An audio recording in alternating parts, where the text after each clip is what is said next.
Қазақстан облысы Тарбағатай ауданында бұрын соңды болмаған аламан бәйге өтті. Дүбірлі додаға шет мемлекеттерден де сәйгүліктер қатысты. Тұлпардың тұлпары шыдайтын ұзақ қашықтықта жерлесіміз Рүстем Досжановтың арғымағы мәреге бірінші болып жетті. Біз ат жалында өсіп, жылқының сын сипатын бес саусағындай білетін халықпыз. Құлын кезінен жүйрік болар жылқыны тұрыс тұрпатынан аңғарамыз. Дәл қазір мен тізгінінен ұстап тұрған жылқының есімі Қыз Жирен.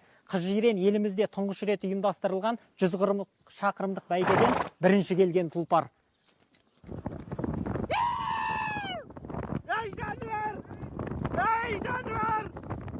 Бұл Қыз Жиреннің 150 тұлпар қатысқан аламан бәйгеде жалғыз өзі көсіле шауып, мәре сызығын кескен сәті. Қаумалаған қараша қиқу салып, аламан аттың қадірін арттырып, қошемет танытқан уақыттан үзінді. Қыз Жирен Көксу ауданы Жетіжал ауылының топырағынан шыққан. Қазір жасы 5-те. Иесі Алматы облыстық бәйге федерациясының президенті Рүстем Досжанов. 140 шақырымнан көп адам шошиды, жаңағындай. Жақсы тренировкадан, дайындықтан өткен аттың ешқандай ештеңесі қисаймайтынына көзіміз жетті. Өйткені бәйгеден кейін жабу жабайық десек те аттар үркіп, бүткіл халық қол соғып, жаңағы аттың сондай тың келгеніне риза болып жатыр да бүткіл халық. Міне қараңыз, мысалға 140 шақырым шауып келген аттың ешқандай еш жерінде дағы да жоқ, мойып та тұрған жоқ, қабағы да түсіңкі емес, аттың настроениесі де жақсы. Сондықтан бұл шақырымда да біздің қазақтың қазанаттары өтетініне көзіміз жетті.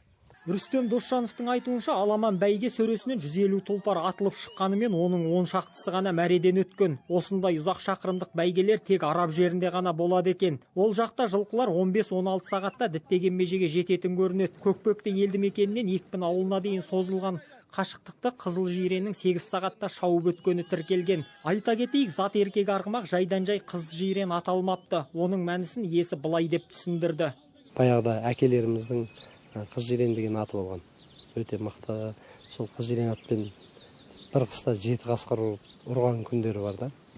Соған тартсын деп, өзі соған да ұқсайды. Bir жағы жаңағы қыз мінезді әдемі болғаннан кейін сол атын өзіміз Қыз Жирен деп қойғанбыз.